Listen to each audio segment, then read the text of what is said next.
Good afternoon. This video, or this YouTube video, is describing diagramming complex sentences found on pages 181 to 182.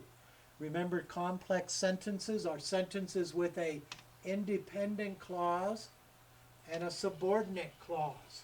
Most of you did a lot better on the second test of that, which was really great to see. Okay, so our independent clause is going to be our top one. So we have our subject, we what, felt. Felt is a linking verb, so I have the slanted line, sorry.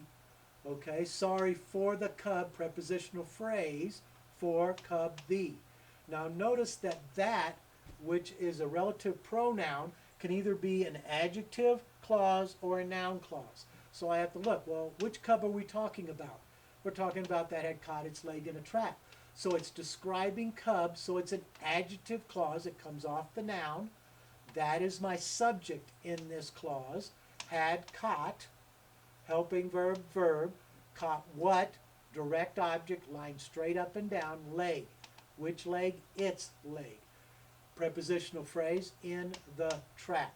Okay, be very careful. Remember that if it's describing what, if it's an action verb, you're going to have a direct object. If it's a linking verb, got a slanted line, you're going to have either a predicate noun or a predicate adjective. This happens to be describing we. Okay, sentence 2.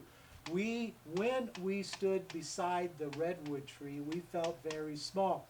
The first part is a clause. Begins with when. If I left that off, we stood beside the redwood tree would be a complete thought. Would be an independent clause. But with when also tells us, if you go back in your book, it tells us that it's introducing an adverb clause. So otherwise, it's going to go underneath my verb. So these are going to go in different places. So you have to really pay attention to what type of clause it is. So notice this is my sentence actually. We, subject, felt. Felt is a linking verb again. Slanted line, small, small adjective describing we. So this is a predicate adjective.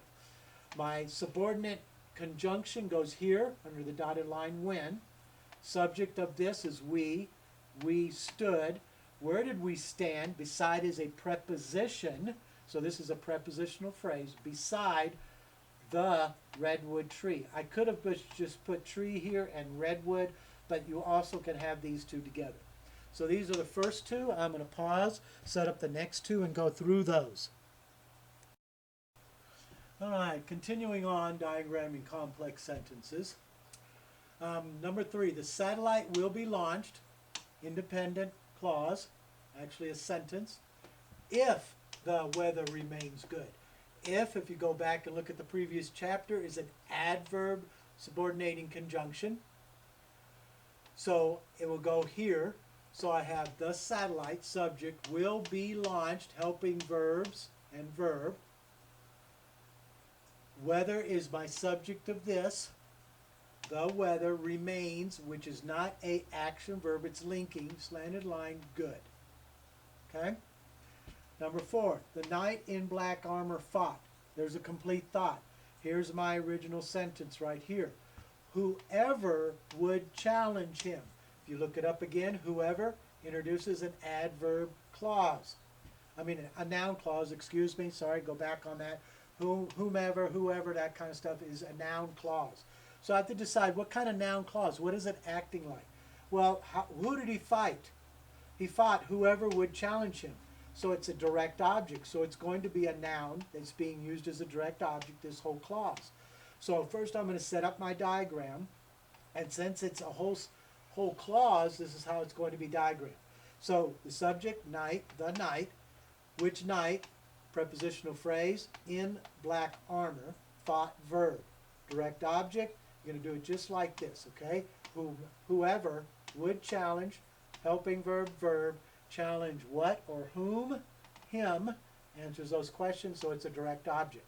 So this is how these two are going to be. I'm going to put number 5 up here, and then we'll get with you and I'll explain a little bit more about this exercise. See you in just a bit.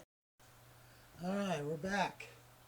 Last one in exercise 6 on page 182. We have a sentence that kind of breaks up our independent clause. Alexander the Great died at the age of 33. Okay, so it's Alexander the Great, comma, who, subordinated conjunction. It is also talking about Alexander, so it's actually going to be an adjective clause talking about Alexander, who conquered most of the known world, died at the age of 33. Okay, so Alexander the Great is considered one subject noun. I could have put Alexander and the Great, but this is how they do it in the book. Died. When did he die? So this is all a prepositional phrase, two prepositional phrases that are describing died. At the age of 33 is describing. Notice 33 here is in words. If you can tell me why we write this in words and not numerals, I'll give you an extra 10 points. So if any of you can tell me why we write it out in words, I'll give you 10 points. Okay, so I have it being an adjective describing Alexander. This tells me that this is going to go immediately after Alexander the Great, who is my subject in this clause, who conquered. What did he conquer? Direct object, most, prepositional phrase, of the known world. Okay, so this completes all of this exercise. I'm going to do the same thing. I'm going to give you a couple sentences that you're going to diagram, and I'm going to give you some diagrams in which you can fill out. So you'll be able to use this video and the previous video to kind of help you be able to do your exercises and do the homework that I'm sending with you. I think all of you can do very well if you put your minds to it. Have a good day. Hopefully all of you have a wonderful weekend, and we will see you next week.